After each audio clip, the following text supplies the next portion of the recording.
Hello everyone, जय हिंद।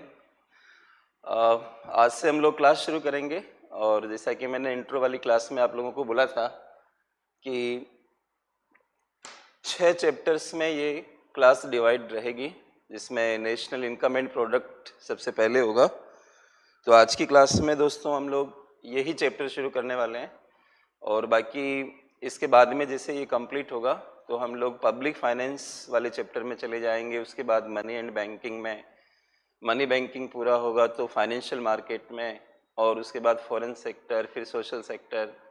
इस तरह से दोस्तों हम लोग इस प्रीलिम्स के कोर्स को पूरा करेंगे। जैसा कि मैंने आपको निवेदन किया कि हम लोग सबसे पहले पीटी की क्लास को समाप्त करेंगे और लगभग 120 घंटों की क्लास के बारे में मैंने आपको कहा था।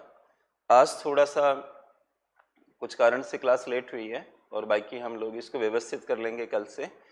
और आज 10-20 तक मैं क्लास लूँगा और फिर कोई अन्य क्लास की वजह से ये 10-20 तक की क्लास रहेगी। तो इस तरह से रहेगा दोस्तों। तो शुरुआत करते हैं अपने पेरेंट्स को याद करके, अपने प्रभु को याद करके हम इस क्लास की शुरुआत करते हैं कि हमारे लिए अच्छा हो, हम आगे बढ़ें। राइट। तो आपको मैंने जैसे कि बोला था कि आप एक नोटबुक अपने पास रखिए और हम लोग क्लास नोट्स बनाएंगे। राइट। तो आप उस क्लास नोट में सबसे पहला चैप्टर लिख लें। मैं बोर्ड पे लिख रहा हूँ।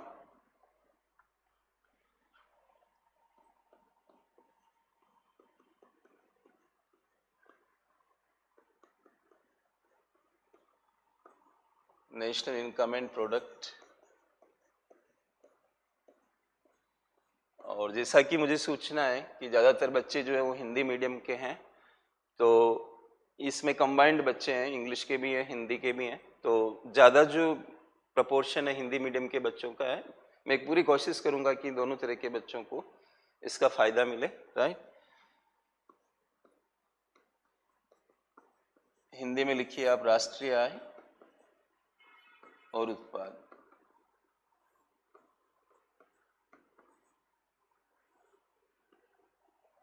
ये हमारा पहला चैप्टर है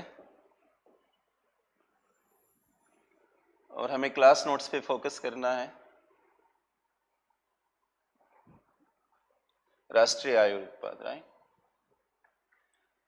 ये वाला जो चैप्टर है आप सब लोग जानते हो कि इसमें जीएनपी, जीडीपी, एनएनपी इस तरह के कॉन्सेप्ट्स रहते हैं और ये एक प्रारंभिक स्तर पे मैं आपसे बात कर रहा हूँ। बाकी कई सारी चीज़ें, जैसे कि मैंने बोला कि इसमें हम किन्स के अर्थशास्त्र को पढ़ेंगे और भी कई सारी चीज़ें सीखेंगे। मॉनेटरी पॉलिसी, फिस्कल पॉलिसी, आप आजकल अखबारों में देख रहे होंगे कि ये सारे शब्द चल रहे हैं। जैसे कि पोस्ट कोरोना वाली फेज़ में हम रिकवरी की बात कर रहे हैं, रिसेशन से निकलने की बात कर रहे हैं। कुछ कंट्रीज फिर से रिसेशन में आ गए हैं। तो ये रिसेशन क्या है, कॉन्ट्रैक्शन क्या है, स्लो डाउन क्या है, इनको हम कैसे ठीक करें, क्या तरीके हो सकते हैं, ये सारी चीज़ें भी इस चैप्टर के अंदर हम देखेंगे। लेकिन मूल रूप से इसमें जो बातें होती है कि एक देश जो होता है वो अपने इनकम को कैसे बढ़ा सकता है, अपनी प्रोडक्शन को कैसे बढ़ा सकता है। तो ये मुख्य विषय वस्तु इस चैप्टर की होती है। आप थोड़ा सा ध्यान देंगे, मैं जो शुरुआत करता हूँ आमतौर पे हर शब्द के ऊपर मेरा फोकस रहता है। यहाँ पर हम देखेंगे राष्ट्रीय लिखा हुआ है और आय और उत्पाद लिखा हुआ है। ये दो शब्द साथ में चल रहे हैं, आय और उत्पाद। राइट। उत्पाद, उत्पाद क्या चीज होती है? आप कोई वस्तु को पैदा करते हो, जैसे कि माना कि ये मार्कर है, ये एक वस्तु है, बोर्ड एक वस्तु है, कपड़े वस्तु है। तो ये जो गुड्स होते हैं, वस्तुएं होती है, वो भी उत्पाद कहलाते हैं। और सेवाएं भी,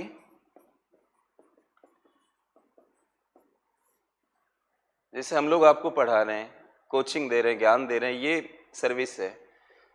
तो सेवाएं, जैसे आप डॉक्टर से मिलते हो और वो आपको लिखते हैं कि आपकी बीमारी का इलाज करने के लिए ये दवाइयाँ ज़रूरी होगी, आपको ऐसे रहना चाहिए, ये खान पान आपका होना चाहिए। तो ये क्या है? वो हमें गाइड कर रहे हैं, सर्विस दे रहे हैं। आप नाई की दुकान पे जाते हो, बाल कटवाते हो, क्या है? सर्विस है। एडवोकेट से मिलते हो, वो आपके केस को लड़ता है, ये क्या है? सर्विस है। तो वस्तु और सेवा दोनों चीज़ें क्या कहलाती है? उत्पाद कहलाती है। और अगर आप वस्तु और सेवा का उत्पादन करते हो तो आपको इनकम मिलती है। इनकम प्राप्त करने के लिए आपको वस्तु और सेवा का उत्पादन करना होगा, राइट। जैसे हम लोग मॉर्निंग में आपसे मुलाकात कर रहे हैं, मैं आपको पढ़ा रहा हूँ, और खान ग्लोबल स्टडीज आपको तैयार कर रही है और उत्पादन कर रही है। किस चीज़ का उत्पादन कर रही है? सेवा का उत्पादन कर रही है। तो अगर मुझे इनकम प्राप्त करनी है तो मुझे कुछ न कुछ चीज़ को पैदा करना होगा, या तो वस्तु में पैदा करूं या सर्विस में पैदा करूं। इसलिए दोस्तों इस तरह का हेडिंग बना हुआ है, आय और उत्पाद। मतलब मूल में उत्पाद है और उसके ऊपर आय है। और जब आप इस पूरे सिस्टम को, सभी लोगों की आय को या उत्पाद को राष्ट्रीय स्तर पे पढ़ रहे होते हो तो उसके आगे आप राष्ट्रीय शब्द लगा देते हो। तो इसमें कोई बहुत सोचने और विचार करने की आवश्यकता नहीं है। किसान उत्पादन करेगा, हम कहते हैं कि जैसे कि हमारा गोल था कि हम 2022 तक किसानों की आय को दोगुना कर देंगे। तो किसानों की आय दोगुना कैसे होगी? ये सही बात है कि हम उनको ज़्यादा कीमत देकर भी उनकी आय को बढ़ा सकते हैं, लेकिन हम कीमत किस चीज़ की देंगे, कहाँ पर देंगे? अगर किसान कोई उत्पादन नहीं करेगा, उनकी प्रोडक्टिविटी नहीं बढ़ेगी, ज़्यादा प्रोडक्शन उनके खेतों में नहीं होगा, तो हम स्थायी रूप से उनको ज़्यादा इनकम नहीं दे पाएंगे। इसलिए इनकम का जो मूल आधार होता है वो उत्पादन होता है। तो एक देश होता है, उसकी सीमाएं होती है, उसके पास संसाधन होते हैं, जैसे कि भूमि होती है, मशीनें होती है, लेबर होता है, इस तरह से कई सारे संसाधन होते हैं, पानी होता है। ये सब चीज़ों का इस्तेमाल करके हम चाहते हैं कि हमारे देश के अंदर उत्पादन का स्तर अच्छा हो, और उत्पादन का स्तर अच्छा होगा तो लोगों की इनकम का स्तर अच्छा होगा। ऐसा करके इस चैप्टर के अंदर हम इन चीज़ों पर बातचीत करते हैं। तो ये चैप्टर का एक मतलब क्या है वो मैंने आपको एक्सप्लेन किया, राइट, कि why we use income word before the product, right. And I told you that without production of goods and services we are not able to get income, right? So this is the heading of our chapter, national income and product. तो इसमें हम जाने से पहले कुछ basics मैं आपको करवा देता हूँ। जैसे कि हम सोचते हैं, कई बार बच्चे पूछते हैं कि सर इकोनॉमी क्या होती है। जैसे कोई बच्चा आपसे पूछे समाज क्या होता है, कोई बच्चा पूछे आपको पॉलिटी क्या होती है, उसी तरीके से कई बच्चों के मन में रहता है कि इकोनॉमी क्या चीज़ है। तो हमारा जो पहला इसके अंदर जिस पर मैं बातचीत करना चाह रहा हूँ ताकि आपको एक बेसिक्स मिल जाए, तो यहाँ पर आप पहली चीज़ लिखें अपने नोट्स में, अर्थव्यवस्था क्या है।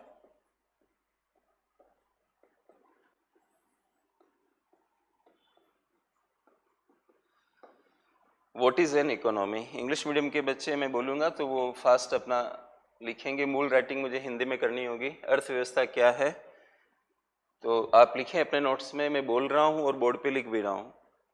तो लिखिए आप, अर्थव्यवस्था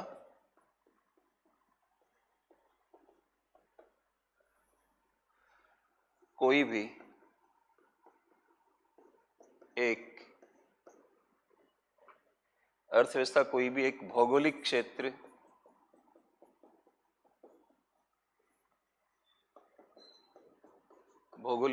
होती है जिसमें अर्थव्यवस्था कोई भी एक भौगोलिक क्षेत्र होती है जिसमें उपलब्ध आर्थिक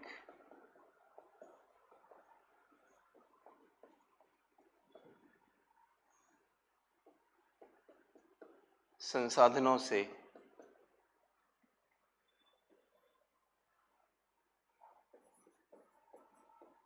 वस्तुओं और सेवाओं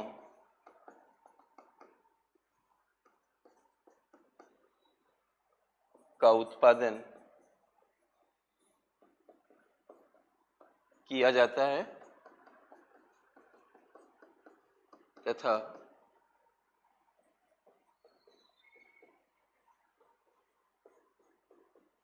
उनका वितरण लोगों में किया जाता है।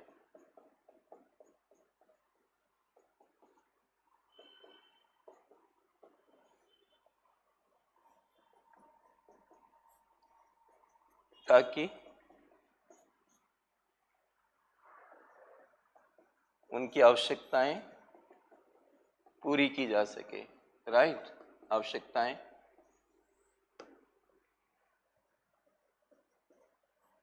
पूरी की जा सके।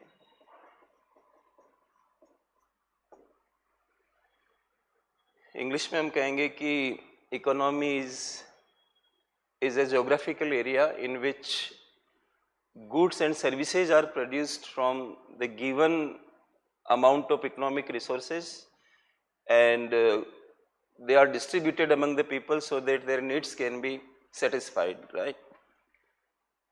तो अर्थव्यवस्था एक भौगोलिक क्षेत्र है, एक ज्योग्राफिकल एरिया है जिसमें संसाधन होते हैं, कई तरह के संसाधन होते हैं। अगर आपको ऐसा लगता है कि आप नहीं समझ पा रहे हो थोड़ी देर के लिए, तो आप छोटा कर लें अपने एग्जाम्पल को। जैसे आप एक किसान को सोच लें कि किसान की भी अपनी एक इकोनॉमी होती है, उसका अपना खेत होता है, खेत की एक सीमा होती है। सीमा का अर्थ यहाँ पर ये है कि जो संसाधन उसके अपने हैं वहाँ उसकी सीमा है, उसके संसाधन होते हैं। उसके पास बैलों की जोड़ी हो सकती है, उसके पास कृषि के उपकरण हो सकते हैं, उसके पास वो है, उसके परिवार के सदस्य हैं। इस तरह से उसके पास कोई इंजन हो सकता है, किर्लोस्कर इंजन जो लोग गाँवों में लगाते हैं पानी निकालने के लिए जहाँ बिजली नहीं होती है, या उसके पास एक ट्यूबवेल का सेटअप हो सकता है। वो सारी चीज़ें उसके पास हैं, ऐसा समझ लो आप।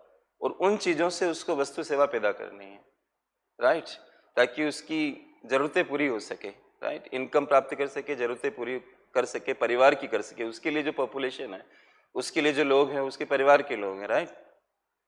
इसी तरह से आप इसको बड़ा कर लें, आप बिहार स्टेट की बात कर लें, किसी भी स्टेट की बात कर लें, उसकी अपनी एक सीमा है जिसके अंदर उसके रिसोर्सेज हैं। और हम एक कोशिश करते हैं कि वो जितने भी रिसोर्स हमारे हैं उनसे हम ज़्यादा से ज़्यादा वस्तु सेवा का उत्पादन करें ताकि लोगों की ज़रूरतें पूरी हो सके। तो आप इकोनॉमी को कैसे भी समझ सकते हो। एक कंपनी की इकोनॉमी भी हो सकती है, खान ग्लोबल स्टडीज़ की इकोनॉमी भी हो सकती है, उनके पास इतने सारे संसाधन हैं जिसमें हम लोग भी शामिल हैं, तो कैसे हम उनको यूटिलाइज करें, राइट। इस तरह से प्रश्न मूल में सभी जगह पर एक ही है, चाहे वो किसान के सामने हो या कंपनी के सामने हो या फिर किसी देश के सामने हो, या आप इसी को वर्ल्ड इकोनॉमी भी कह सकते हो जब पूरे वैश्विक स्तर की बात आप करते हो। तो इसमें कोई हमें ऋग्वेद सामवेद नहीं पढ़ना है, आप बस इतना सा करो कि आप ध्यान दो और कंसंट्रेट हो जाओ। हमारी क्लास में बहुत, और इकोनॉमिक्स एक ऐसा विषय है जिसमें भारी एकाग्रता की आवश्यकता होती है। और अगर आप बात करेंगे जो लोग मुझसे पढ़े हुए हैं, क्योंकि जैसा कि मैंने आपको कल बोला था कि 20 साल से इसी फील्ड में मैं काम कर रहा हूँ, कई बच्चे सेलेक्ट हो चुके हैं, पढ़ रहे हैं, विफल भी हुए हैं कई बार।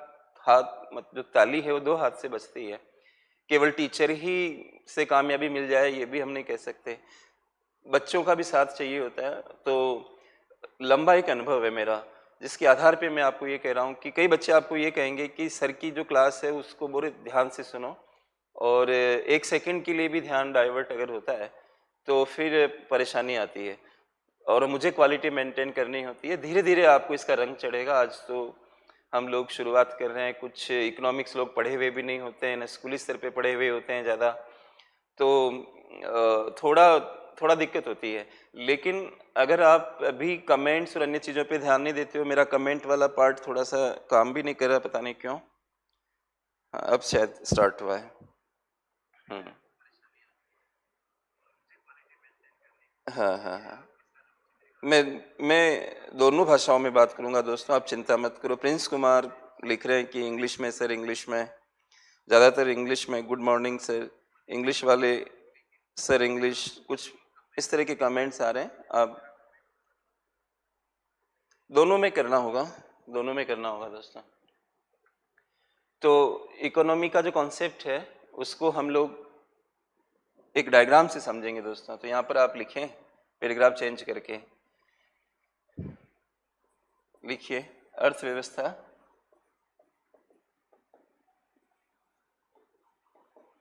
की अवधारणा को, द कॉन्सेप्ट ऑफ इकोनॉमी, मैं बोलता जाता हूँ इंग्लिश में,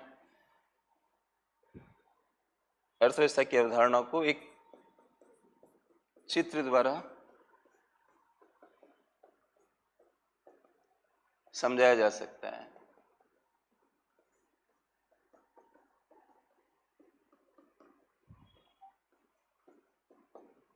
So the concept of economy, please English medium students should listen me carefully and listen my request, right? The concept of, you are good student and try to understand, friends. The concept of economy can be understood through the following diagram. Please write like this.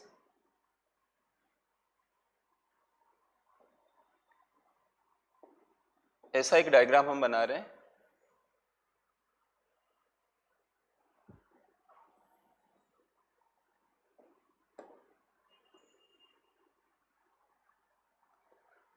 Economy की एक boundary जैसा बन गया है ये, right? A geographical area, as I made you right, right?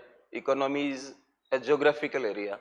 ये geographical area जैसा हमने बनाया, और इसमें रिसोर्सेज होते हैं. मैं इंग्लिश में ही लिख रहा हूँ, रिसोर्सेज. और हिंदी मीडियम के बच्चे भी समझेंगे इसको, संसाधन हम बोलते हैं रिसोर्सेज. रिसोर्सेज से हम पैदा करते हैं गुड्स एंड सर्विसेज.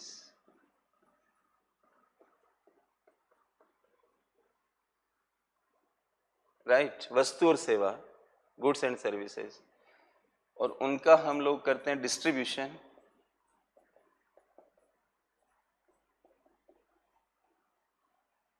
जिसको आप हिंदी में कहेंगे वितरण, राइट? और ये डिस्ट्रीब्यूशन होता है लोगों को, पीपल.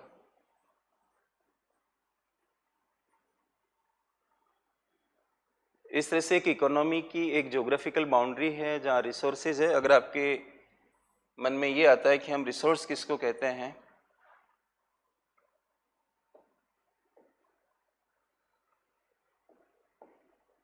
तो हम यहाँ पे रिसोर्स के कुछ नाम लिख सकते हैं.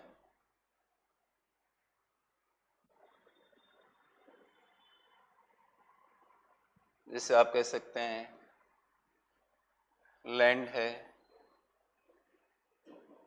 आप ये कह सकते हैं मशीन्स हैं, भूमि है, मशीनें हैं, मैन पावर है,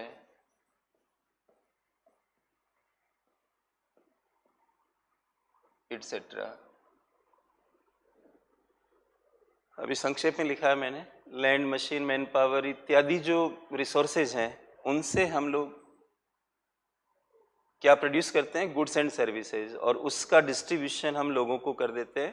तो लोगों को क्या मिल जाता है, इसकी वजह से वेलफेयर मिल जाता है, राइट? उनकी ज़रूरतें पूरी हो जाती है तो उनको वेलफेयर मिल जाता है. यही इकोनॉमिक का एक आइडिया है कि हम इकोनॉमी किसको बोलेंगे. तो एक भौगोलिक क्षेत्र है जिसमें संसाधन होते हैं इस तरह के, उनसे हम गुड्स एंड सर्विसेज पैदा करते हैं, फिर उनकी वितरण कर देते हैं लोगों के अंदर. और जब आपको ज़रूरत पूरी हो जाती है तो आपको आनंद मिलता है, आपको यूटिलिटी मिलती है, सेटिस्फेक्शन मिलता है. तो इसी को हम क्या कहेंगे कि हमें लोगों का वेलफेयर प्राप्त हुआ है. इस तरह से आप इकोनॉमी की परिभाषा को समझ सकते हो. तो ये पहला पार्ट हुआ आज की हमारी क्लास में. और हमारा जो चैप्टर चल रहा है वो नेशनल इनकम एंड प्रोडक्ट का चैप्टर है. उसमें मैं कुछ चीज़ें आपको करा रहा हूँ. इसके बाद I will come to the concepts of GDP, GNP, etc. But before I take up these concepts, let me explain you some definitions about economy, microeconomics, macroeconomics, and so on. Now second, आप notes के अंदर second जो बात है हमारी वो आप लिखें, types of economics, major types of economics. Like हम बोलते हैं ना कई बार माइक्रो इकोनॉमिक्स और मैक्रो इकोनॉमिक्स, इस तरह से.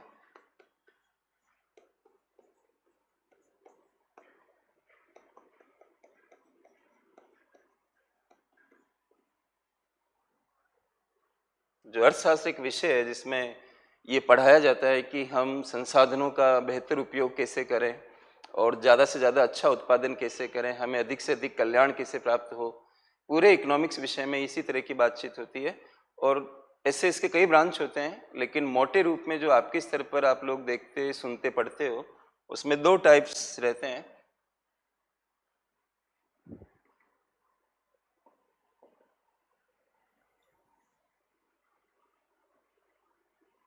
आप क्लास पे ध्यान दें पूरी तरह से. एक आपने नाम सुना होगा माइक्रो इकोनॉमिक्स और मैक्रो इकोनॉमिक्स. इसको हिंदी में व्यष्टि बोलते हैं. व्यष्टि अर्थशास्त्र और ये समष्टि अर्थशास्त्र है।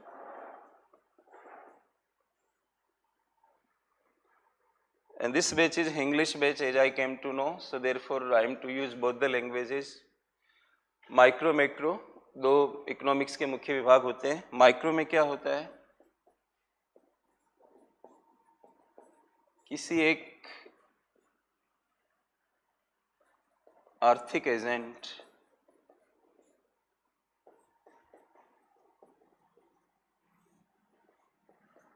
का अध्ययन किया जाता है।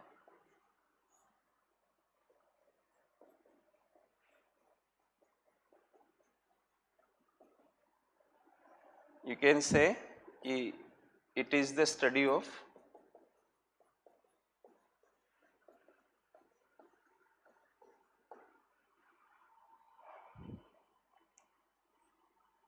one individual economic agent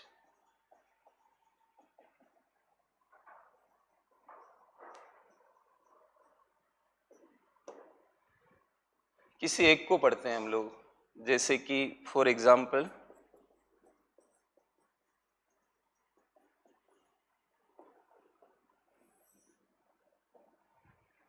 one consumer, एक उपभोक्ता,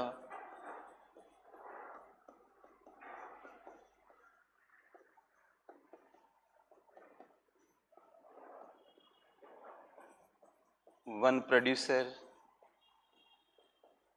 एक उत्पादक,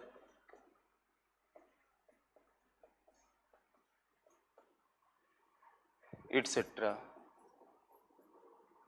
यानी कि जब आप माइक्रो इकोनॉमिक्स को पढ़ते हो तो किसी एक को पढ़ते हो, किसी एक के व्यवहार को पढ़ते हो, समग्र को नहीं देखते हो। जैसे कि आप पूरे देश को नहीं देखोगे, पूरे देश की इकोनॉमी को नहीं देखोगे। कोई एक उपभोक्ता, उपभोक्ता किसको कहते हैं, जो वस्तुएं सेवाएं खरीदता है संतुष्टि के लिए, कि हमें हमारी ज़रूरतें पूरी हो, ये सोच के जो चीज़ों को खरीदता है। एक आदमी चीज़ों को ये सोच के खरीदता है कि हमें और चीज़ें बनानी है और उनको मार्केटाइज करना है, उसको हम प्रोड्यूसर कहते हैं या उत्पादक कहते हैं। उपभोक्ता जो होता है वो अपनी ज़रूरतों के लिए किसी चीज़ को खरीदने का निर्णय करता है, किसी चीज़ को, किसी सेवा को खरीदने का निर्णय करता है। तो जब हम किसी एक उपभोक्ता को उठाकर उसके बारे में सोचते हैं कि जैसे कि किसी चीज़ की कीमत ज़्यादा हो जाती है, कोई वस्तु महंगी हो जाती है, if any good is selling for more price as compare to before, then what is the behaviour of the consumer. वो क्या करेगा, उसका व्यवहार क्या होगा? क्या वो अपनी डिमांड को कम कर देगा, यानी कि पहले के कंपैरिजन में उस कॉमोडिटी की कम मांग करेगा कि नहीं करेगा? इस तरह की जो बातचीत आप करते हो किसी एक को लेकर, उसको हम कहते हैं माइक्रो इकोनॉमिक्स। एक कोई उत्पादक है, राइट, कोई भी उत्पादक, उसमें किसी का नाम नहीं होता है। कोई कंज्यूमर को पढ़ते हो तो उसका नाम नहीं होता है। अगर आप किसी को नाम से पढ़ रहे हो तो इसको हम बिहेवियरल इकोनॉमिक्स कहते हैं। या हमें नाम को लेके नहीं, हमें इमेजिन करना है, मतलब कल्पना करनी है कि एक उपभोक्ता कोई भी अगर कीमत बढ़ेगी तो कैसा रेस्पॉन्स दिखाएगा, कीमत गिरेगी तो कैसा रेस्पॉन्स दिखाएगा, राइट। इस तरह से एक को समझना होता है, और जो वो भी निर्णय करेगा एक व्यक्ति, उस निर्णय का दूसरों पर भी असर पड़ता है। दूसरों पर असर को अवॉइड किया जाता है इसमें। अगर आप दूसरों के असर को भी पढ़ने लगोगे तो वो फैलाव होगा, और फैलाव होने का मतलब ये कि you are trying to dive into macro economics. समष्टि में जाना चाह रहे हो आप, समष्टि में नहीं जाना है, हमें वहीं पे रहना है। इसको हम बोलते हैं माइक्रो इकोनॉमिक्स, राइट। और यूपीएससी का पेपर अगर आप देखते हो, मैंने आपको कल की क्लास में कहा था कि आपको थोड़ा थ्योरी का लेना होगा, मतलब some part of theory is required to take the philosophy of any step which our government plans to take, our central bank plans to take. तो वो थ्योरी आपको पता नहीं होगी, समझ नहीं पैदा हो पाएगी। तो फिलोसफी थोड़ी सी आनी चाहिए इसकी। तो मैंने आपको निवेदन किया कि माइक्रो इकोनॉमिक्स में किसी एक को स्टडी करते हो आप, और उसी पर टिके रहते हो, और देखना चाहते हो कि ये कैसे इसका इम्पैक्ट आएगा, और उसका कोई भी निर्णय जो होगा वो निर्णय का दूसरों पर क्या असर पड़ेगा ये भी आप ध्यान में नहीं रखोगे। तो हम इसको बोलेंगे माइक्रो इकोनॉमिक्स। मैक्रो इकोनॉमिक्स की अगर हम बात करते हैं, जैसा कि दूसरा सेगमेंट है मैक्रो इकोनॉमिक्स का, ये जो लिखा हुआ है राइट, नोट्स आप बनाते जाइए, राइट। मैक्रो इकोनॉमिक्स में संपूर्ण इकोनॉमी पढ़ी जाती है, पूरा लिखिए इसमें संपूर्ण अर्थव्यवस्था,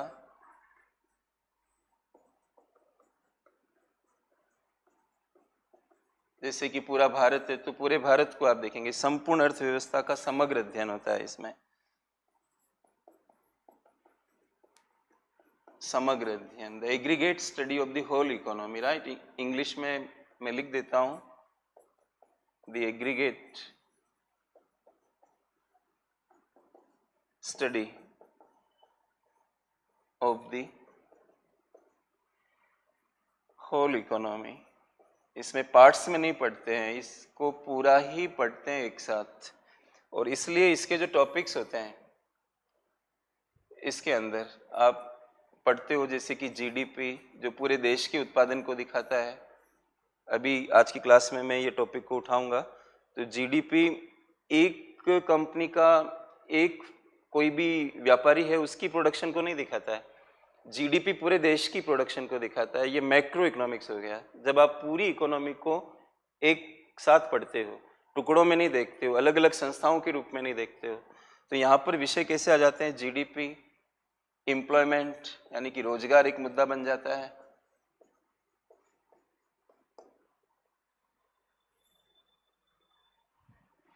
इन्फ्लेशन, राइट, हिंदी में इसको रोजगार कहेंगे, ये मुद्रास्फीति, और जीडीपी तो आप जानते हैं,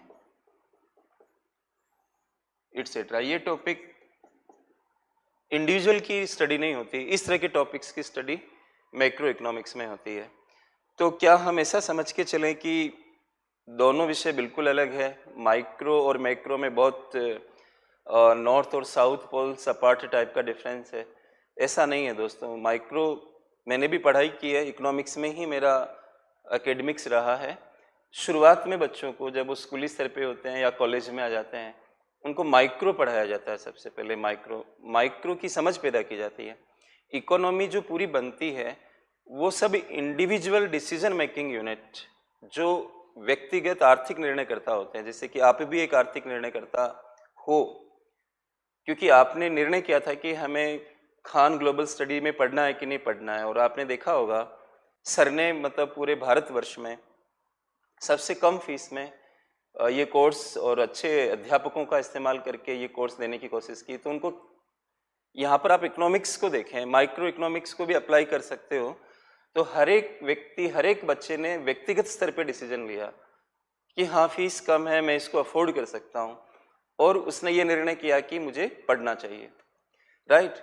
तो इस तरह से व्यक्तिगत व्यवहार को आप समझ सकते हो, और ये व्यक्तिगत व्यवहार पूरी इकोनॉमी को भी इम्पैक्ट करता है।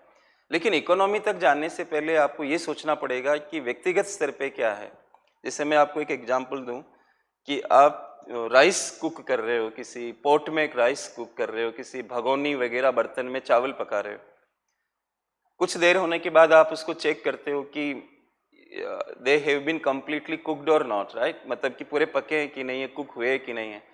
तो आप क्या करते हो, मतलब कुछ सैंपल निकालते हो, उसका कुछ मात्रा में निकाल के उसे देखते हो हाथ से कि ये पके हैं कि नहीं पके हैं।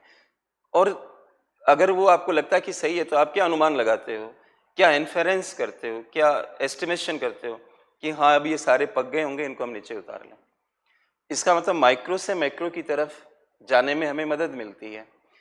दूसरी बात ये है, जैसे हम कई बार व्यक्तिगत जीवन में देखते हैं, आपका कोई दोस्त है और उसने आपको धोखा दे दिया, राइट, आपके दोस्त ने आपको चीट कर दिया, ठीक है, एक व्यक्ति ने किया, फिर अगली बार किसी दोस्त से मिले, उसने भी चीट कर दिया। तो आपने क्या अनुमान लगाया कि दुनिया ही ऐसी है? क्या हम दुनिया को समझने के लिए दुनिया के एक एक नोक और कॉर्नर में जाते हैं, या हम छोटे से समाज में ही ये समझ जाते हैं कि दुनिया किस तरह की है? तो दोस्तों यही बात मैं आपको कहना चाह रहा हूँ कि माइक्रो से हम मैक्रो की तरफ मूव करते हैं। इसलिए बहुत ज़रूरी होता है कि हम पहले माइक्रो को समझें। ऐसा कहा जाता है हमारे दर्शन में भी कि हम खुद को नहीं समझे, हम संसार को समझने की कोशिश कर रहे हैं। तो हमें खुद में समझना है, तभी हम संसार को समझ पाएंगे। हमें अपने छोटे से परिवार को समझना है, तभी हम समाज को समझ पाएंगे। तो माइक्रो और मैक्रो में आप ये कहो कि एक जमीन और एक आसमान है, this is not the difference between the two. In fact, microeconomics prepares you for the larger understanding and study of macroeconomics. So goes the point out, friends. This is only a kind of segmentation for the facilitation of the people who are studying economics, right? जो लोग economics को study कर रहे हैं उनको facilitate कर रहा है और ब्रांचिंग हो रही है। जैसे हम हमारी पूरी ह्यूमन बॉडी को देखते हैं तो हम नर्वस सिस्टम अलग पढ़ते हैं, रेस्पिरेटरी, एक्सक्रेटरी और इस तरह के जो डिविजन्स होते हैं, लेकिन क्या हमारा शरीर वाकई में अलग अलग टुकड़ों में है? ऐसा नहीं है। Same thing is happening here friends. तो दोस्तों ये तीन बातें मुझे आपको थोड़ी सी बतानी थी। तो आप ये अनुमान लगाइए, मैं आपको पूछ रहा हूँ कि जो इंडियन इकोनॉमी है, जो अब हम मतलब थोड़ा ये बेसिक बना के आगे बढ़ेंगे, तो ये माइक्रो इकोनॉमिक्स है या मैक्रो इकोनॉमिक्स है? प्लीज रिप्लाई मी एनीबडी, मैं आपकी क्वेरी आंसर को देख रहा हूँ। बताइए मुझे कि जो भारतीय अर्थव्यवस्था है वो माइक्रो इकोनॉमिक्स है या मैक्रो इकोनॉमिक्स है, जितना मैंने अभी आपको समझाया।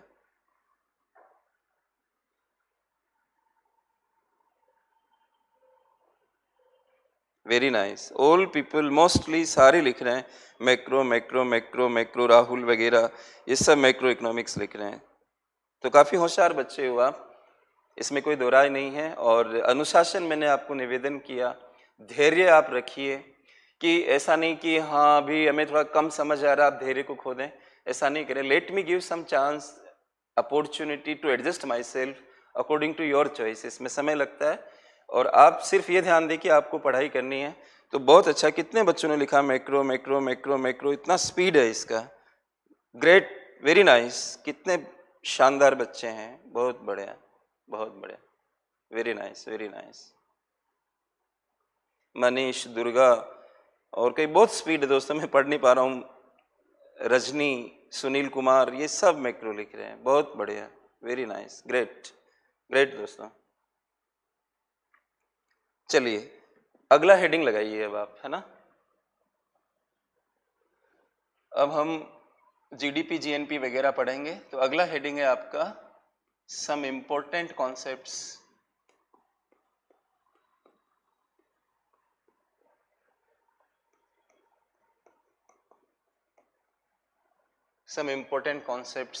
of national income and product.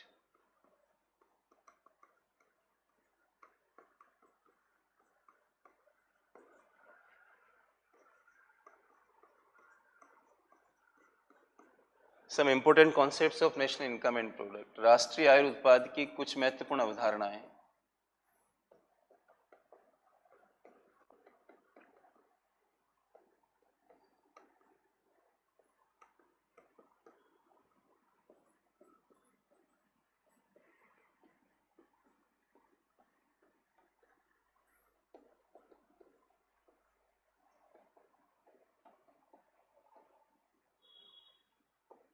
ये हेडिंग आप लगाइए।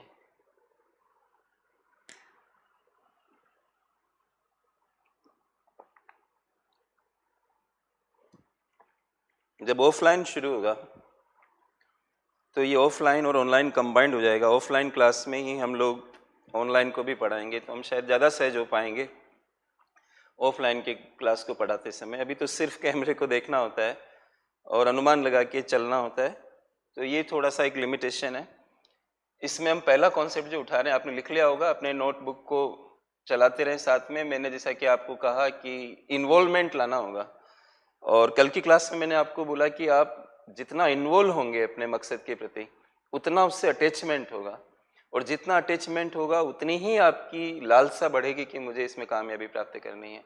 जैसा कि मैंने कहा कि एक माँ जब अपने बच्चे को गर्भ में रखती है, फिर उसको बड़ा करती है, तो वो कितनी आक्रामक उसके प्रति हो जाती है अपने बच्चों के प्रति, चाहे वो एनिमल हो या मानव हो, सब में इस प्रकार की प्रवृत्ति देखने को मिलती है। तो गोल के साथ अटैचमेंट पैदा करिए। हर चीज को नोट्स, पीडीएफ और इस फॉर्मेट में लेना पसंद मत करिए। मैं बहुत कम आपको पीडीएफ देने वाला हूँ, राइट, और मैं क्लास में डिक्टेशन कराऊंगा। तो पहला कॉन्सेप्ट हम उठा रहे हैं जीडीपी, फुल फॉर्म करें gross domestic product, gross domestic product, और हिंदी में इसको कहेंगे सकल राष्ट्रीय उत्पाद, सॉरी घरेलू उत्पाद लिखिए प्लीज। डोमेस्टिक यानी घरेलू, सकल घरेलू उत्पाद, राइट। मैं इसकी डेफिनेशन लिख रहा हूँ हिंदी में पहले, फिर इंग्लिश में बोल दूंगा और लिखवा भी दूंगा। तो इसका क्या डेफिनेशन है वो लिखिए। एक देश की घरेलू सीमा में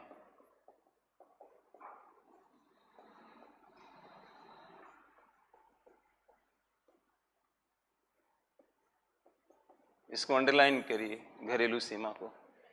एक देश की घरेलू सीमा में एक वर्ष में उत्पादित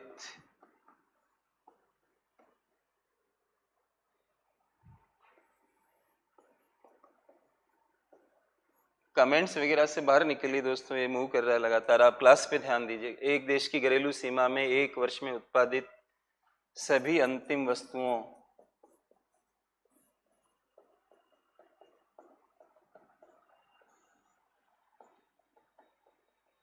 और सेवाओं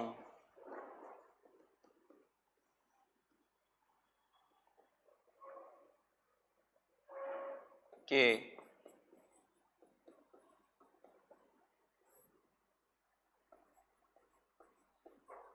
बाजार मूल्य के समग्र योग को जीडीपी कहते हैं।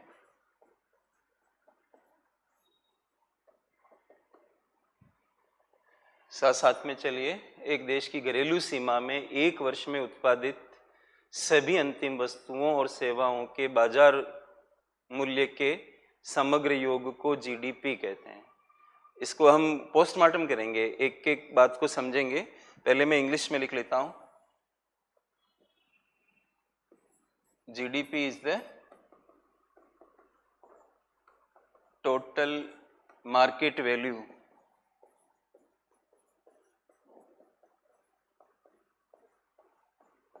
of all final goods and services produced within the domestic boundary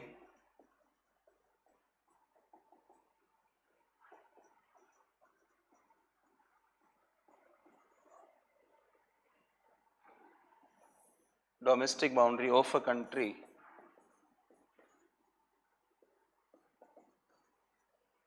during a year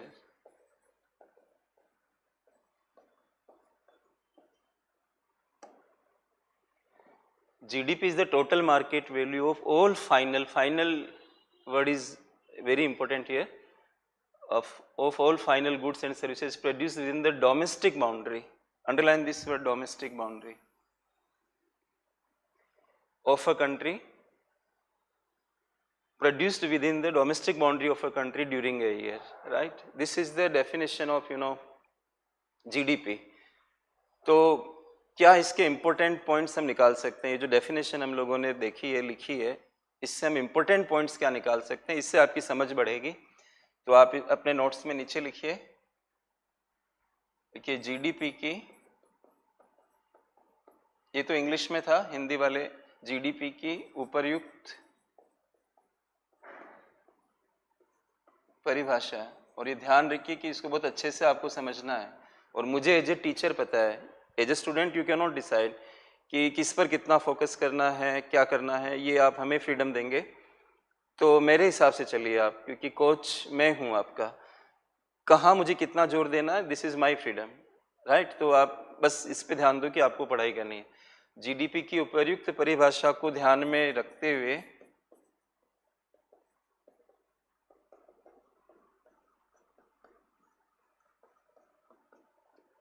इसकी मुख्य बातों को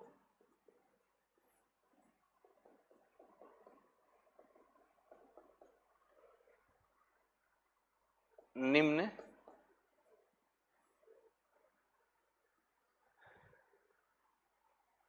बिंदुओं द्वारा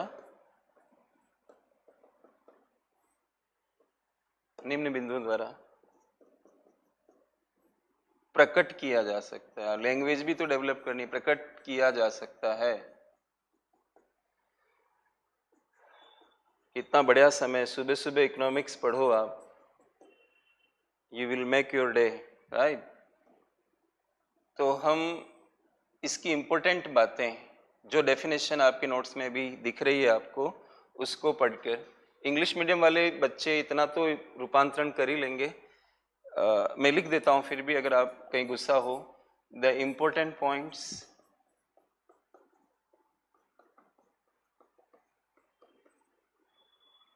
of GDP can be given as follows, can be given as follows, right. ऐसा लिख लो आप इंग्लिश में। अब फर्स्ट पॉइंट इसका क्या बनेगा वो हम देखेंगे। लिखेंगे जीडीपी में केवल उसी उत्पादन, कोई भी उत्पादन वस्तु सेवा का, उसी उत्पादन को ध्यान में रखा जाएगा जो देश की घरेलू सीमा में हुआ हो। घरेलू सीमा वर्ड पे फोकस करें।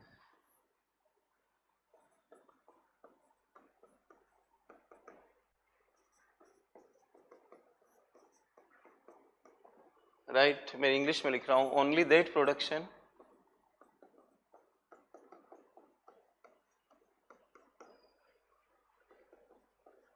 will be included in GDP,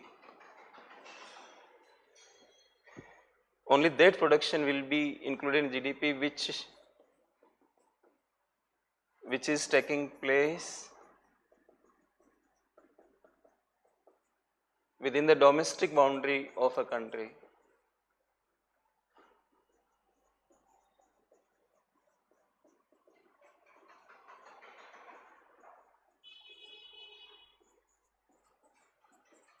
इस लैंग्वेज पे ध्यान दें आप, मैं समझाऊंगा आपको। एक डायग्राम बना लेते हैं,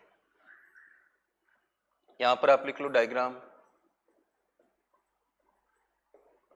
एक्सप्लेनेशन के लिए मैं डायग्राम दे रहा हूं आपको, एक रेखा चित्र, ताकि आपको बात समझ में आए। ये एक देश की डोमेस्टिक बाउंड्री है, जैसे ये मान लो आप, मैंने लिख दिया इसको, आप भी ऐसा फिगर बना लो। ये क्या है, एक घरेलू सीमा है, मतलब डोमेस्टिक बाउंड्री है। इस डोमेस्टिक बाउंड्री के अंदर जो भी प्रोडक्शन हो रहा है, हालांकि कई सारी बातें हैं डोमेस्टिक बाउंड्री को समझने के लिए भी, कि डोमेस्टिक बाउंड्री क्या होती है, ऐसा भी कई बार लोग बेवजह के सवाल खड़े करते हैं। कई सारी वो किताबें पढ़ते रहते हैं। आप तैयारी वैसे करो जो यूपीएससी क्या सवाल करती है। क्या यूपीएससी ये सवाल करेगी आपसे कि डोमेस्टिक बाउंड्री का मतलब क्या है, राइट? ऐसे सवाल नहीं करती यूपीएससी। तो आप अपनी ऊर्जा वहां मत खपाओ, मैं बता रहा हूँ आपको, वो आप वर्बली सुन लो उसे कि है क्या। आप कॉमन सेंस लगाओ, जैसे कि मैंने पिछली वाली क्लास में आपको कहा कि economics is the subject of common sense. Common sense लगाओ हर जगह पे। अब आपसे कोई पूछे एक देश की घरेलू सीमा कहाँ होगी, डोमेस्टिक बाउंड्री कहाँ होगी, आप क्या बताओगे इसके लिए? जहां हमारा भूगोल है, जहां हमारी टेरिटरी बन रही है एक तरह से। ये मूल रूप में तो यही हुई ना डोमेस्टिक बाउंड्री। बाकी कुछ अपवाद या एडिशंस वगैरह होते हैं, वो कानूनी या परिभाषात्मक स्तर की बात है। मतलब एट इंटरनेशनल लॉ लेवल और definitional point of view there are certain exceptions और additions. otherwise if you use your common sense, I will suggest you that economics is a very beautiful subject, you will come to accept it, I tell you. आपको ये भरोसा हो जाएगा कि sir हमें सही कह रहे थे कि इकोनॉमिक्स कॉमन सेंस का विषय है, और मैं आपको आज एक कॉन्फिडेंस दे रहा हूँ। बस आप देखो, जब आप किसी को अपना मानते हो, गुरु मानते हो, कुछ मानते हो, तो समर्पण होना चाहिए, ज्ञान में संशय नहीं होता है, डाउट नहीं होता है। गलती किसी से भी हो सकती है, वो अनजाने में हो सकती है, अदरवाइज 20 वर्षों से हम लोग जो काम कर रहे हैं, तो आप डाउट रखकर शिक्षा प्राप्त नहीं कर सकते, डाउट रखकर आप स्वास्थ्य प्राप्त नहीं कर सकते। आप किसी डॉक्टर से मिलोगे तो वो प्रेस्क्रिप्शन जो लिख रहा है, अगर आप उसमें डाउट करोगे तो फिर तो आप दवा नहीं ले पाओगे। ये ट्रस्ट तो आपको करना ही पड़ेगा।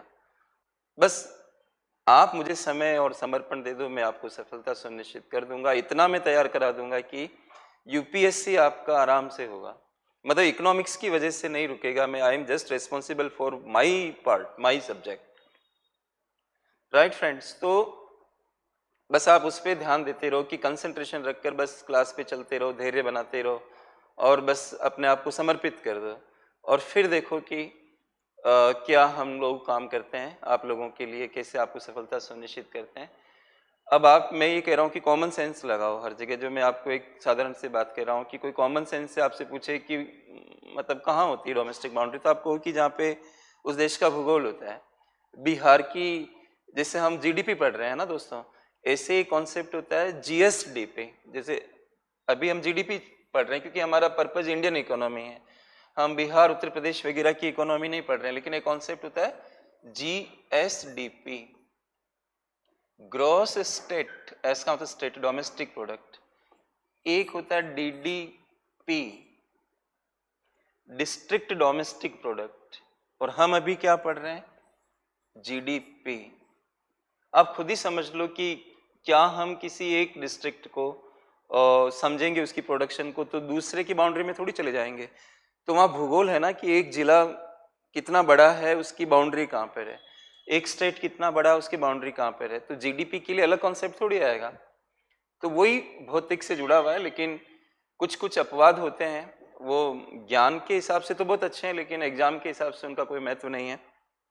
जैसे कि एक एग्जाम्पल दे रहा हूँ, आपको पढ़ा भी होगा आप लोगों ने, कि जो राजदूत कार्यालय होते हैं, जैसे हमारा राजदूत कार्यालय पाकिस्तान में है, पाकिस्तान का हमारे यहाँ है, इस तरह से अमेरिका में हमारा, मतलब जो राजदूत कार्यालय जैसे भारत का अमेरिका में है, तो इंटरनेशनल लॉ के हिसाब से डोमेस्टिक बाउंड्री में वो राजदूत कार्यालय भी आता है।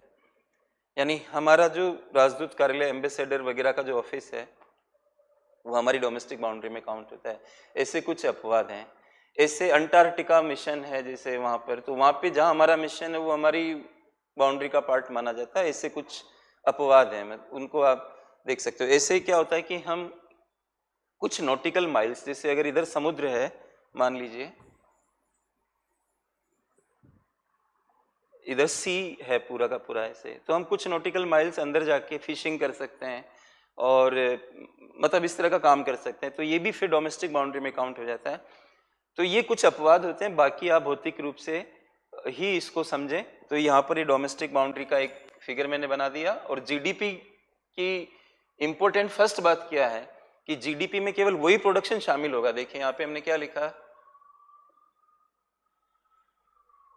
जीडीपी में केवल उसी उत्पादन को ध्यान में रखा जाएगा जो देश की घरेलू सीमा में हुआ हो।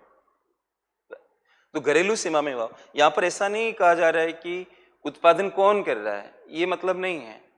अगर विदेशी लोग हमारे यहाँ उत्पादन कर रहे हैं, काफी विदेशी कंपनियों ने भारत में एफडीआई वगैरह किया है, वो इंडिया की बाउंड्री में काम कर रहे हैं, तो उनका जो भी, चाहे वो कार बना रहे हो, मोबाइल बना रहे हो, कोई भी काम कर रहे हो, हमारे देश की सीमा के अंदर अगर उसका प्रोडक्शन हो रहा है तो हमारे देश की जीडीपी में काउंट होगा। ये ध्यान रखिए। जैसे मैं इसमें एक गोला बनाता हूँ, देखिए एक गोला इसमें छोटा मैंने बनाया,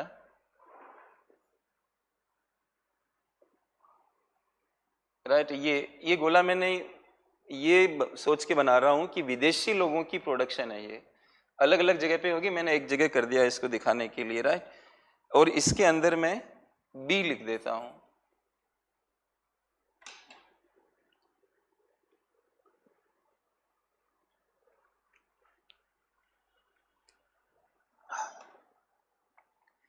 इस बाउंड्री में ये विदेशी लोग, यहाँ लिख भी देता हूं कि ये विदेशियों की उत्पादन है, एक तरह से फॉरेनर्स प्रोडक्शन है ना, विदेशी उत्पादन है ये। यहाँ पे मैं यहाँ लिख दिया विदेशियों का उत्पादन, ऐसे कर देता है इसको, वो ज्यादा बेहतर अभिव्यक्ति होगी। विदेशियों का उत्पादन, राइट। और उसको हम क्या लिख दिए, बी लिख दिए, ठीक है। अच्छा, एक गोला मैं बाहर बना रहा हूं जो हमारी बाउंड्री से बाहर है, और ये भारतीयों का उत्पादन है, प्रोडक्शन बाय इंडियंस है, राइट। भारतीयों का उत्पादन, और उसको मैं ए लिख देता हूं। अब आप देखो, हमेशा अगर लैंग्वेज पे टिके रहोगे, ये हमारी घरेलू सीमा है, घरेलू सीमा के प्रोडक्शन को हम जीडीपी मानेंगे, और ये जो वृत्त है और इसके बाहर का जो एरिया इस वृत्त के अंदर है, ये भी और ये भी दोनों ही जीडीपी के अंदर आएंगे, लेकिन ये नहीं आएगा। ये भले ही भारतीयों का उत्पादन है, लेकिन ये हमारी बाउंड्री में नहीं हो रहा है, बाहर की तरफ हो रहा है, इस वजह से जीडीपी के अंदर ये काउंट नहीं होगा। तो आप समझ पा रहे होंगे जो बात हमने ऊपर लिखी उसको डायग्राम में मैं किस तरह से आपको समझा रहा हूं। तो ये हमारा पहला पॉइंट हुआ दोस्तों कि जीडीपी में केवल वही प्रोडक्शन शामिल होगा जो देश की डोमेस्टिक बाउंड्री के अंदर हुआ हो। किसने किया, हमने किया, बाहर वालों ने किया, हमने किया तो भी और बाहर वालों ने किया तो भी, वो सारा उत्पादन जीडीपी के अंदर जुड़ेगा। लेकिन हमारे लोग अगर बाहर काम कर रहे हैं, हमारी कंपनियां बाहर काम कर रही है, टाटा स्टील वगैरह कोई भी कंपनी जो बाहर की तरफ काम कर रही है, हमारे एनआरआई वगैरह जो बाहर की तरफ कोई भी उत्पादन कर रहे हैं, वो इसमें शामिल नहीं होगा। ये आप ध्यान में रखिए। तो पहला पॉइंट जो क्लियर हुआ है, ये यूपीएससी की क्लास है दोस्तों। जीडीपी वगैरह तो आप लोकल स्तर पे भी पढ़ते हो इसको, जैसे कि बीपीएससी वगैरह के लिए ये सब इतना डिटेल नहीं आता उसमें, लेकिन यूपीएससी में हमें ये खास तौर से एक लेवल अपनाना पड़ता है। तो पहला पॉइंट, और मुझे विश्वास है कि सभी लोगों को ये बात समझ में जरूर आई होगी। अब हम दूसरा पॉइंट ले रहे हैं जीडीपी से रिलेटेड। सेकंड पॉइंट क्या है कि जीडीपी की जो काउंटिंग होगी, जीडीपी की गणना में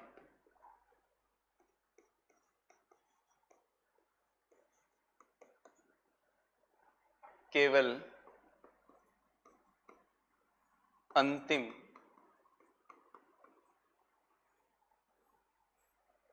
वस्तुओं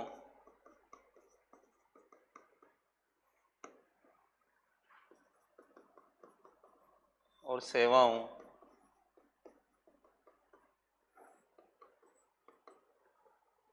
के उत्पादन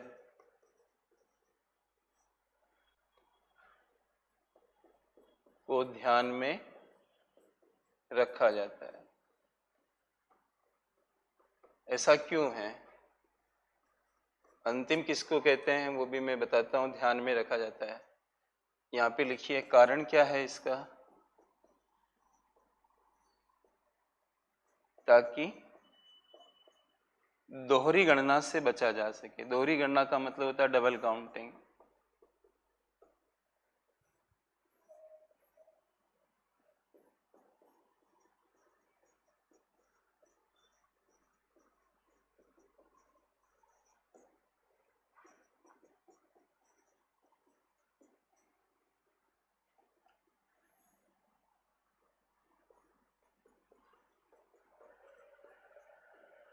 इंग्लिश में भी लिख देता हूं, राइट, ये हिंदी में लिखा मैंने।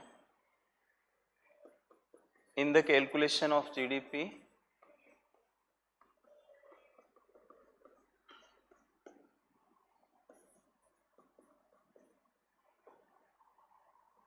the production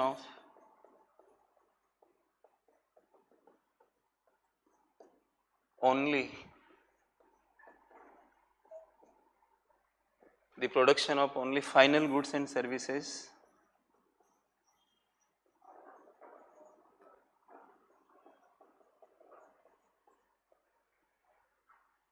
is included.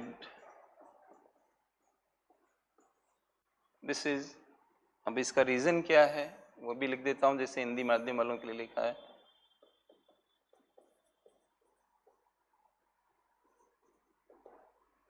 Reason क्या, टू अवॉइड डबल काउंटिंग।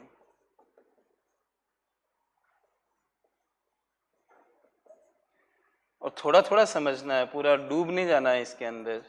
अगर आपको थोड़ी पॉइंट पकड़ में आ गया है कि ये ऐसा हो रहा है, तो फिर आप उस आगे बढ़ना चाहिए आपको, नहीं कि उसी में डूब जाना चाहिए। थोड़ा पॉइंट पकड़ना, क्योंकि आपको पढ़ाना नहीं है, आपका कोई इकोनॉमिक्स ऑप्शनल नहीं है, आपको कोई ज्ञान नहीं देना है, आपको 4 ऑप्शंस आएंगे उनको समझने के लिए बस उस तरह की नॉलेज होनी चाहिए।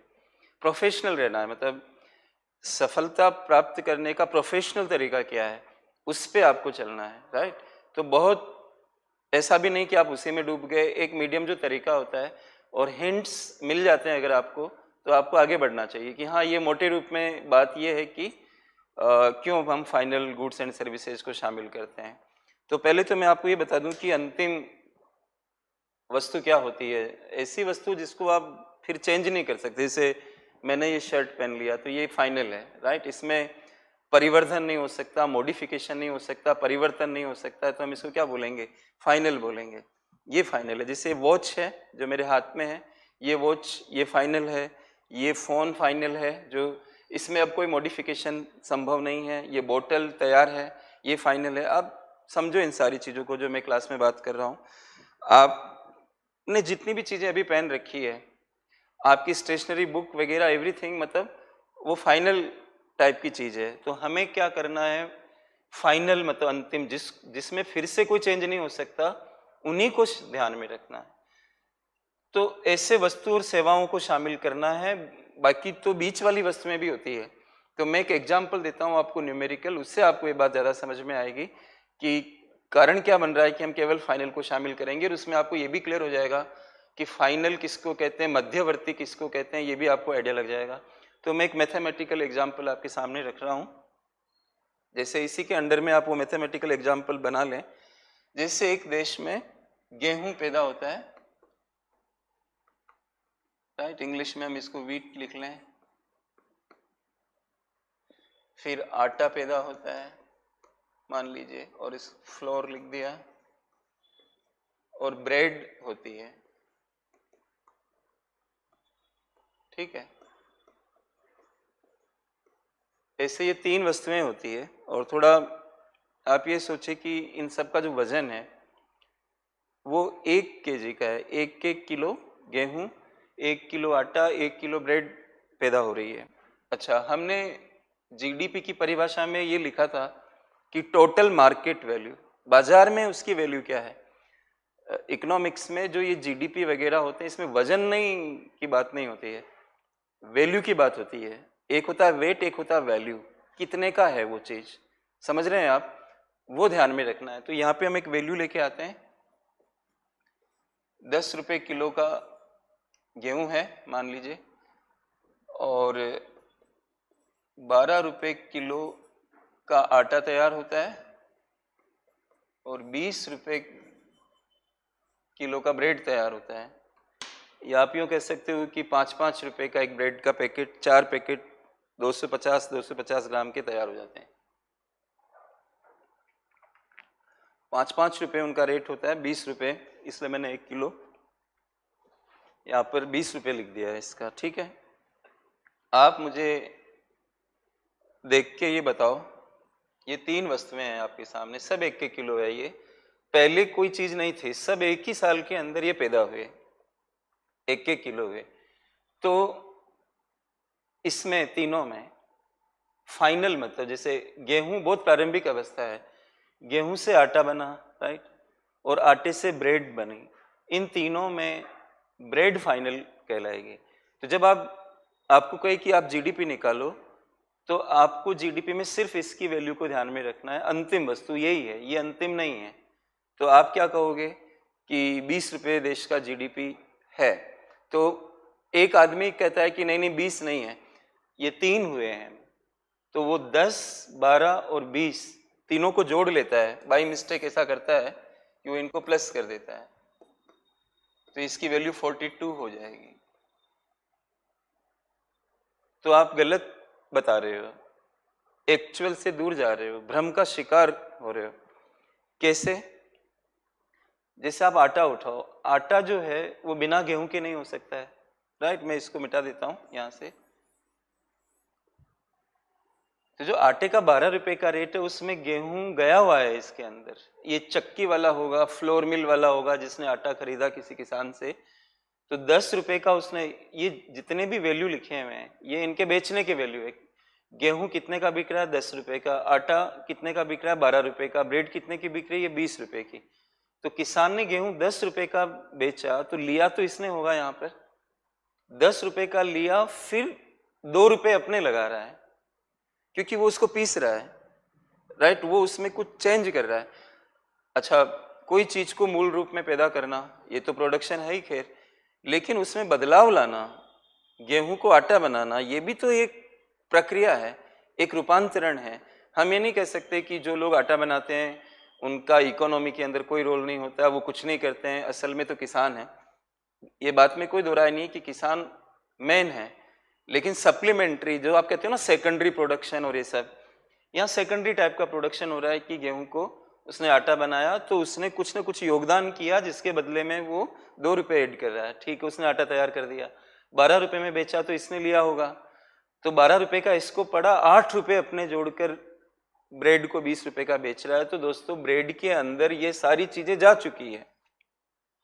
आटे में गेहूं चला गया, फिर आटा यहाँ गया तो वो इसके अंदर आ गया, तो ये जो 20 रुपए हैं यही सही चीज है, क्योंकि इस ब्रेड के अंदर ये सारी प्राइस जुड़ी हुई है इसमें। इसलिए आप क्या कहोगे कि 20 रुपए, ये गलत है, 42 इसकी प्रोडक्शन नहीं होगी। जीडीपी इसका राइट आंसर क्या होगा? 20 ही आप इसमें शामिल करेंगे, 20 ही देश का जीडीपी होगा। तो आई थिंक ये पॉइंट आपको समझ में आ गया है कि ये मध्यवर्ती कहलाते हैं। गेहूं बीच में आकर आटा बनाता है, आटा बीच में आके ब्रेड बनाता है, तो जो किसी चीज को बनाने में काम में आता है उसको हम क्या कहते हैं? मध्यवर्ती, इंटरमीडियरी कहते हैं। मध्यवर्तियों को ध्यान में नहीं रखना है। किसको ध्यान में रखना है? अंतिम को ध्यान में रखना है। अब ये मोटे रूप में अगर आपको समझ आ गया, जैसे और मैं बता दूं आपको, और एक दो चार एग्जाम्पल ले लेते हैं। जैसे ये फोन है, राइट, ये फोन में पार्ट्स लगे हुए हैं, कैमरा लगा हुआ है, सारी चीजें हैं, आईसी लगी हुई है ना। तो जो इसकी प्राइस है उसमें ये सब का रेट जुड़ा हुआ है। अब आप क्या कर रहे हो कि इस फोन का रेट अलग रख रहे हो, पार्ट्स का रेट अलग रख रहे हो, अन्य चीजों का रेट अलग रख रहे हो, कैमरे का रेट अलग रख रहे हो, और फिर सबको जोड़ रहे हो फोन की कीमत में। तो ये 2 बार काउंट हो गए, पार्ट्स 2 बार काउंट हो गए, एक तो पार्ट्स के रूप में और एक फोन की रेट के अंदर ऑलरेडी है। तो ये एक नॉर्मल सा एग्जाम्पल है जिससे आप ये समझ सकते हो कि इससे फिर क्या होगा कि हमारे देश की जीडीपी ज्यादा नजर आएगी, अतिशयोक्तिपूर्ण नजर आएगी। That's the point why we need to include only final goods, we are to avoid intermediary goods, right. सेवाओं में भी होता है ऐसा। आपके मन में आ रहा होगा कि सेवा में कैसे पता लगाएं, वस्तु में तो चलो ठीक है। वैसे मैं दोस्तों एक बात बताऊं, इतना आपको रिसर्च थोड़ी करना है कि सर सेवा का कैसे मालूम चलेगा, ऐसे यूपीएससी प्रोसीजर थोड़ी पूछती है। बट आप चिंता नहीं करो, मैं कोई अवॉइड नहीं करना चाह रहा इस चीज को कि मैं आपको बताना नहीं चाह रहा। जैसे आप किसी हॉस्पिटल में गए, फोर्टिस में गए जैसे, तो आपने वहां पर स्लिप कटवाई, तो ये जो फोर्टिस ने आपको स्लिप काटी, जहाँ पे कस्टमर कंज्यूमर लेवल आ जाता है वो फाइनल लेवल है। तो वो जो पैसा आपने दिया, जैसे आपने 2000 रुपये की स्लिप कटवाई, ये फाइनल हो गया, ये शामिल होगा। लेकिन दोस्तों वो हॉस्पिटल और डॉक्टर जिसको आप दिखा रहे हैं उनके बीच में एक समझौता हो रखा है कि 50% आप, डॉक्टर ने कहा हुआ है कि 50% आप हमें देंगे। तो वो 2000 रुपये जो मिलते हैं आपकी साइड से, 1000 रुपये डॉक्टर को मिल जाते हैं। तो डॉक्टर का पेमेंट कितना हुआ? 1000। अब आपको कोई पूछता है कि सेवा का वैल्यू कितना है जो इस देश में पैदा हुई, तो आपको 3000 नहीं करना है, 2000 जो आपने दिए फिर हॉस्पिटल ने डॉक्टर को दिए, क्योंकि जो 2000 रुपये आपके थे उसमें ऑलरेडी उसी 2000 के डिवीजन हुए हैं। आप यूँ समझे इस बात को। तो अगर कोई डॉक्टर किसी हॉस्पिटल में जाता है और सर्विस देता है, उसके बदले में जो पेमेंट मिलता है वो मध्यवर्ती टाइप का है। डॉक्टर को जितना पेमेंट मिलेगा उसको आप जीडीपी में शामिल नहीं करेंगे। अच्छा, बहुत दूर की बात, तो डॉक्टर्स की हम बात क्या करें, आप मेरी बात कर लेते हैं। मेरी तो आदत है कि मैं सराउंडिंग्स को लेकर ज़्यादा बातचीत करता हूँ।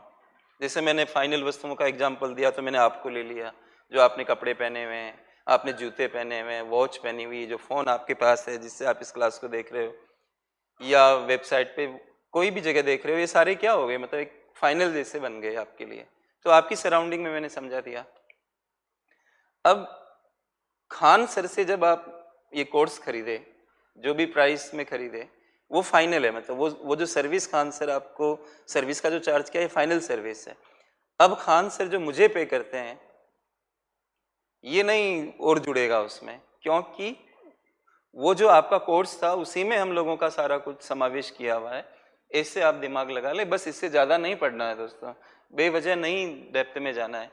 अच्छा, 21 या 22 की मेंस में एक सवाल आया था जो इस टॉपिक से जुड़ा हुआ है। वो सवाल को मैं संदर्भ में उठाऊंगा अभी, और यहाँ पे मुझे कुछ काम करना है। इसलिए आप क्या करो कि ये जो बना हुआ है इसके नीचे थोड़ी जगह छोड़ दो आप, है ना, इतना स्पेस छोड़ दो, लगभग इतना स्पेस छोड़ दो आप। इसके नीचे में कुछ मैथमेटिक्स करनी है, उतना छोड़ के फिर आप लिखो, फिर मैं बात करता हूँ, उस क्वेश्चन की बात भी फिर करता हूँ। थोड़ा स्पेस छोड़ के आप लिखिए। ये लिखिए, ये ध्यान देने योग्य है कि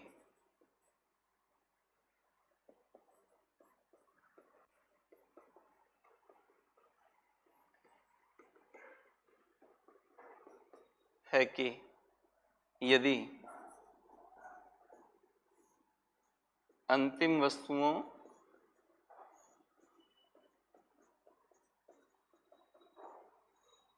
ब्रैकेट में लिखिए या सेवाओं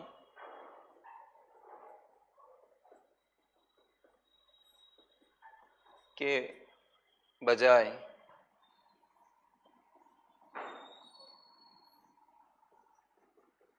सभी वस्तुओं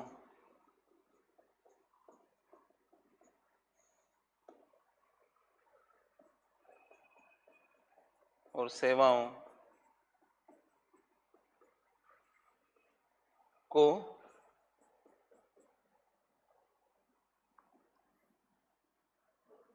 जीडीपी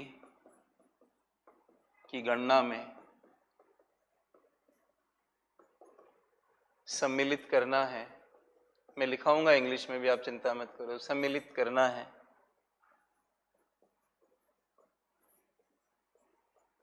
तो इसका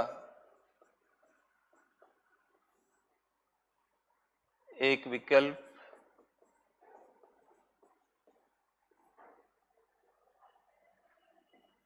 ये हो सकता है कि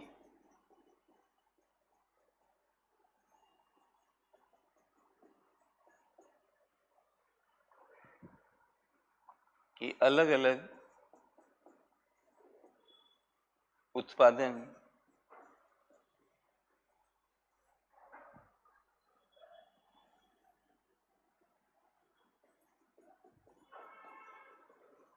की अवस्थाओं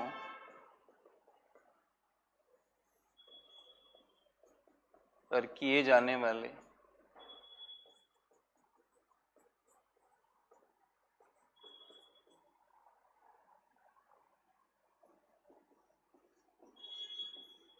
मूल्य संवर्धन। अच्छा, हिंदी वाले बच्चे भी इंग्लिश ध्यान रखना है, ऐसा नहीं हो कि आप इंग्लिश को बिल्कुल छोड़ के चल रहे हो। वैल्यू एडिशन में इंग्लिश में लिख रहा हूं यहाँ पे, ये जाने वाले मूल्य संवर्धन को आपस में जोड़ लिया जाए।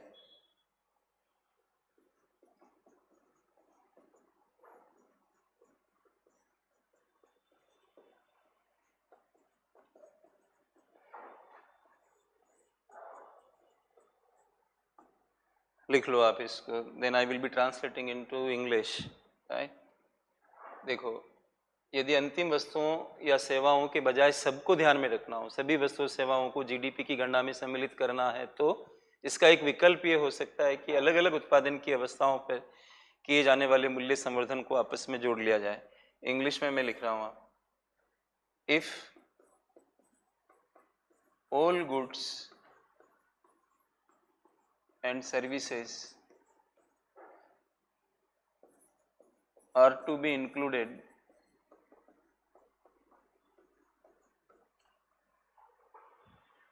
in the calculation of GDP,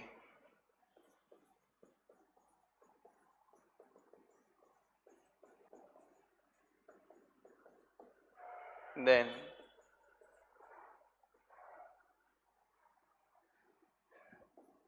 there is an option of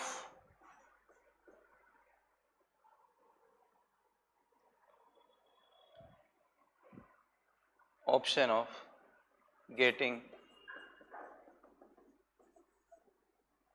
total of all value additions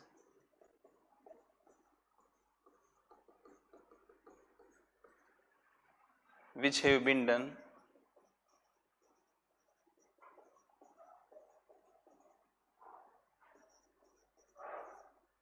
at various stages of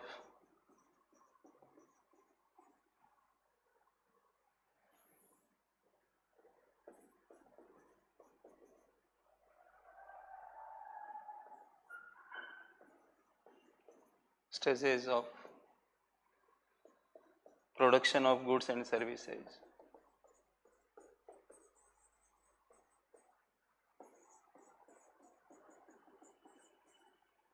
ये इंग्लिश रूपांतरण, और मैं इसको एक एग्जाम्पल से आपको समझाता हूँ। मैंने आपको जगह छोड़ने के लिए कहा था, वहीं पर आप काम करना।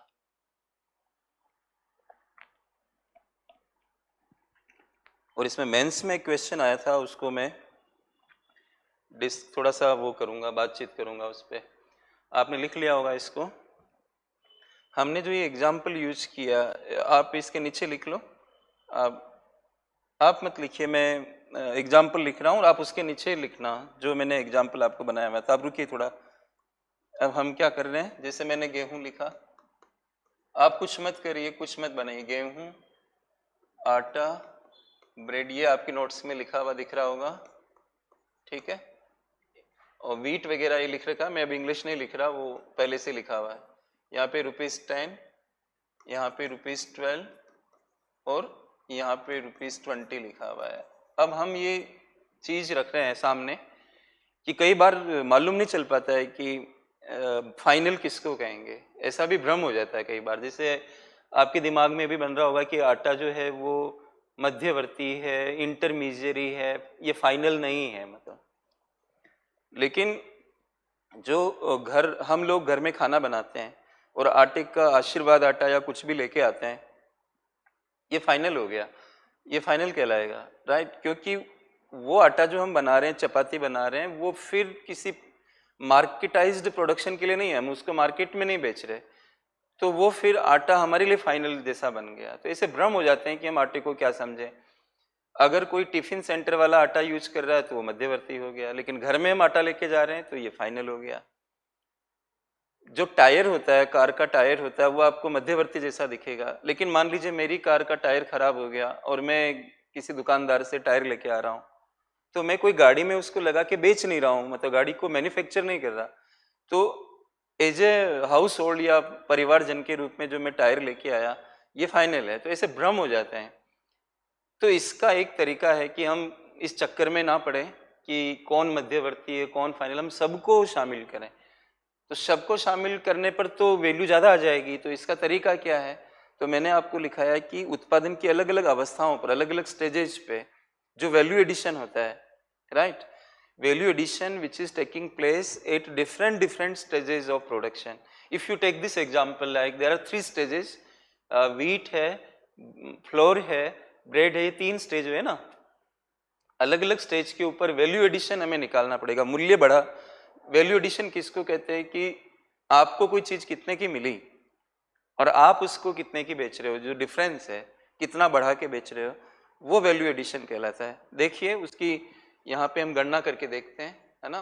तो आपको जो मैंने जगह छुड़वा रखी है, वहां पे आप क्या करो, नीचे इधर लिखो मूल्य संवर्धन, ऐसे लिखो। आप इंग्लिश वाले वैल्यू एडिशन लिखेंगे, मैं नीचे लिख देता हूँ मूल्य संवर्धन, या इंग्लिश में कहेंगे वैल्यू एडिशन। अलग अलग स्टेज पे जो आपका स्पेस छोड़ा हुआ है मैंने वहाँ पर लेफ्ट साइड में ये लिख दो आप, मूल्य संवर्धन। ठीक है, मैं ऐसा करके आपको पढ़ा रहा हूँ जैसे आप मेरे सामने बैठे हुए हो, जैसे कि ऑफलाइन बैच जैसा चल रहा है, मैं उसी तरह से आपको डील कर रहा हूँ। और दोस्तों मेरी आदत थोड़ा, अभी तो मैंने स्पीड ज़्यादा कर रखी है क्योंकि बाकी मैं स्लो पढ़ाता हूँ, आराम से पढ़ाता हूँ, तो देखेंगे धीरे धीरे। अभी तो आप चले, क्योंकि ऑनलाइन में वीडियो में ज़्यादा स्लो दिखता है। फिर हम वैल्यू एडिशन निकालेंगे अलग अलग स्टेज पे, तो पहले उसको पकड़ेंगे, ब्रेड को लेते हैं। देखो आप मेरे को कैलकुलेट करके बताओ, आपको पूछ रहा हूँ मैं, आप मेरे को उत्तर दोगे कि ब्रेड के स्तर पर कितना वैल्यू एडिशन है। Please give me the answer, I am watching your comments, कि ब्रेड के स्तर पे कितना वैल्यू एडिशन।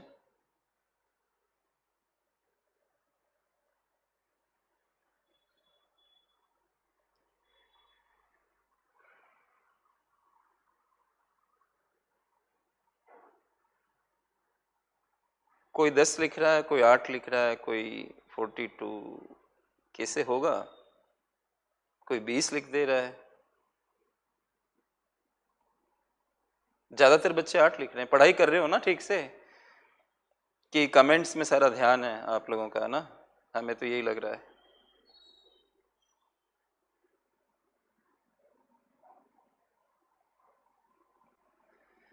चलिए धन्यवाद दोस्तों, ध्यान दो पढ़ाई पे, ऐसे कैसे होगा? देखो किसी ने लिख के भेजा सर वैल्यू एडिशन क्या है, वैल्यू एडिशन 10 8 10 8 12, कोई 20 भी लिख दे रहा है। मूल्य बढ़ाना, आप लैंग्वेज पे ध्यान दें, मूल्य बढ़ाना, संवर्धन का मतलब होता है उसको इंक्रीज करना। मैं मूल्य नहीं पूछ रहा, दो बातें समझो आप। मेरा सवाल, एक है मूल्य, है ना, और एक है मूल्य संवर्धन।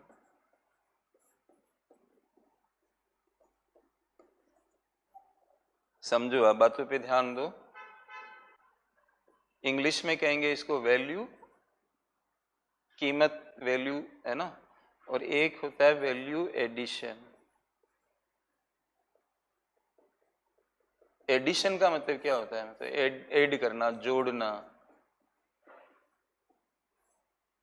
वैल्यू का मतलब तो पूरा होता है। जैसे आप में से कुछ बच्चे 20 लिख के भेज रहे हैं कि ब्रेड का वैल्यू, ब्रेड के स्तर पर वैल्यू एडिशन 20 है, ये गलत है। मैं वैल्यू नहीं पूछ रहा, ब्रेड वाले ने वैल्यू कितनी बढ़ाई, इंक्रीज कितना किया, वापस ध्यान दो आप। ब्रेड वाले ने आटा 12 रुपए का लिया होगा तब तो ब्रेड बनाई, तो ये आटा बेचा गया 12 का। मैंने आपको क्या कहा कि ये सब बेचने के वैल्यू है, और लिया सामने वाले ने होगा, इधर वाले ने। गेहूं बेचा गया 10 का, तो लिया किसने? आटे वाले ने। अब आटे वाला 10 का लेकर 12 का आटा बेच रहा, तो लिया किसने? ब्रेड वाले ने। तो 12 का उसने लिया, देखिए 12 तो उसने खरीदा है, फिर ब्रेड बनाया, तो बेचा कितने का? 20 रुपए का। तो कितना मूल्य उसने बढ़ा दिया यहाँ पर? 8 रुपए बढ़ाया। 8 रुपए बढ़ाकर 20 का बेचा, तो इसकी वैल्यू एडिशन कितनी कहलाएगी? 8 रुपए। ज्यादातर बच्चे वैसे 8 ही लिखकर भेज रहे थे, लेकिन कई बच्चे 10 लिख रहे हैं, क्या लिख रहे हैं पता नहीं, कैसे पढ़ाई कर रहे हैं। अच्छे से पढ़ो, मुझे अनुशासन बहुत पसंद है, अपना दिमाग लगा के रखो पढ़ाई के अंदर। मैं डांटने वाला टीचर हूँ। ये ₹8 लिख दिया मैंने वैल्यू एडिशन, है ना। हमें किसी से कुछ लेना नहीं है दोस्तों, लेने के लिए नहीं। अब इनकी वैल्यू एडिशन 8 आ गई, अच्छे से विचार कर लेना, वीडियो वापस देख लेना, है ना।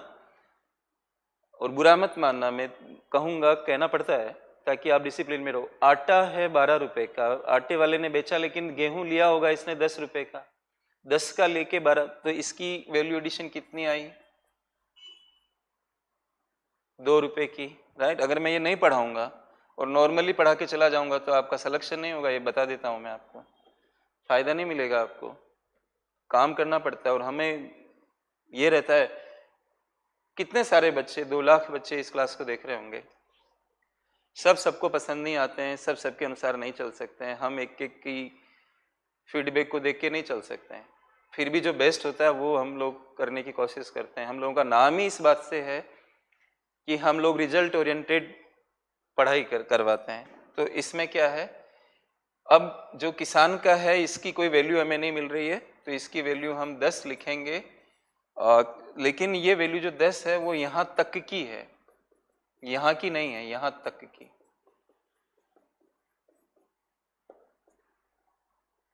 बस क्योंकि हमें इसका नहीं मिल रहा, पीछे से कितना इसने खरीदा ये नहीं मिला, लेकिन 2 हमें मिल गए।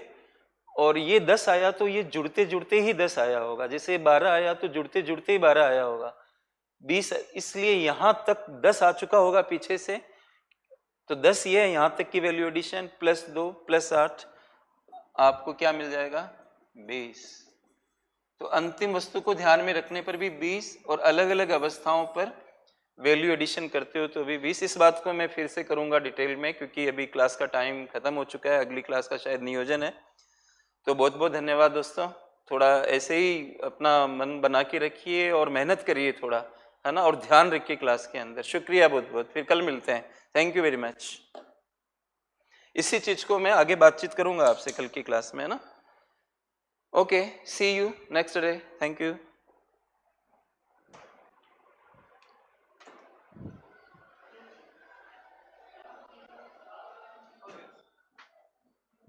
और ये कि बहुत अच्छा चला क्लास, और बहुत अच्छा आपने कम्युनिकेशन जो चूज किया है।